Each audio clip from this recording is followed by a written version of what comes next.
Hello, my beautiful followers. This is Dr. Angelika Christie, and today it's Relationship Splash.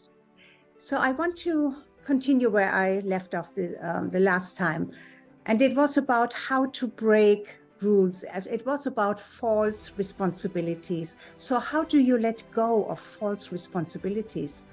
Let me just ask you, do you make rules? Well, if you are a mother, then you made rules for your children, right? I did. And depending how strongly you obey your own rules, you may impose kind of stricter rules on your children than somebody who does not make strong rules for themselves.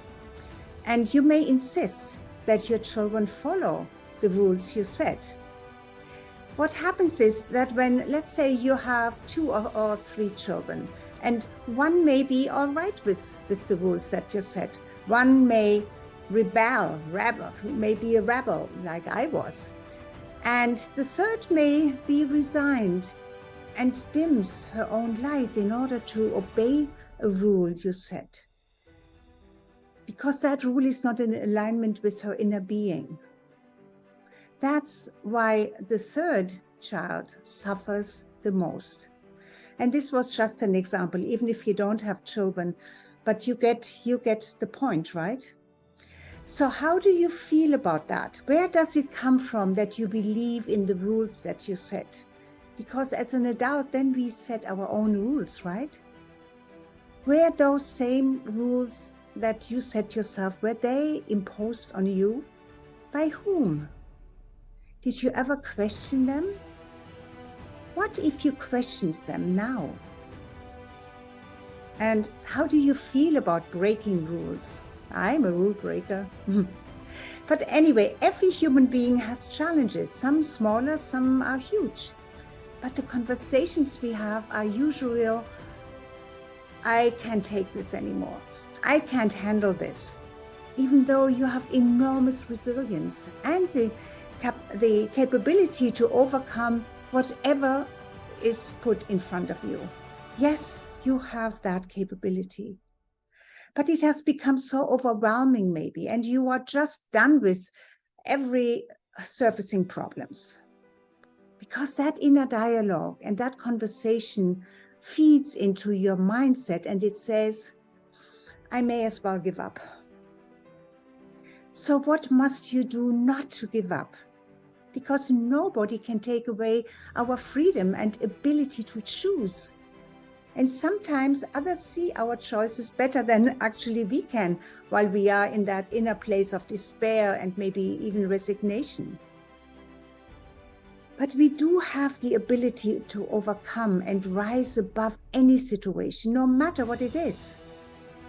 And the first thing you have to tell yourself is that you have a choice. And you have no responsibility to change anything for anybody, but only for yourself. And that may take awareness and your willingness to change, to shift from what you believe you cannot change. You usually take on false responsibilities when you believe you cannot change something. So why do you believe? What you believe? Why do you believe what you believe? Here is a truth. The stronger your emotions are during an experience in your past, the deeper the memory of that situation that created the emotion in the first place. It's like a stamp or an imprint that lands deep into your subconscious memory. An event happens, and I have a thought about that event. Maybe I feel and believe that I'm not loved. It leaves an imprint. I don't know if you know Viktor Frankl, but he said, no one can make him think what he did not want to think. And there is a space, a moment where you choose to either dismiss it or enforce it with your thought that then triggers a feeling. That's what he said. And he said him, but we can just translate that into she. So there's a lot to think about here. And I want to end with a quote, but this is just because this is just how it works. So if you feel that you are not loved because whatever it is, your husband left you, you got fired, your kids misbehaved, your best friend broke up with you, and you believe that the event is responsible for you feeling those emotions. No, that is not true. Something happens when the event took place, or something happened when the event took place. You had a thought about it. And it was that thought that created your emotion. So my question is, what if you had a different thought? You would feel a different emotion, yes? Isn't that logical? Here's an example.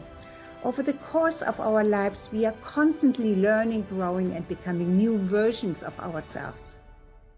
And Epicurus, it's an ancient Greek philosopher, said something that made him quite famous. It is not what you have, but it is not what we have, but what we enjoy that constitutes our abundance. You see, it's just how we experience it, how we think about it, that becomes our reality. And so you have the freedom to choose what you enjoy. No responsibilities for the happiness of anybody else but you. Think about this and see where false responsibilities unnecessarily burden or even ruin your life. Okay, that was quite a bit for today. I hope that makes a difference in your life. Think about it. Until I see you again next time, bye-bye for now.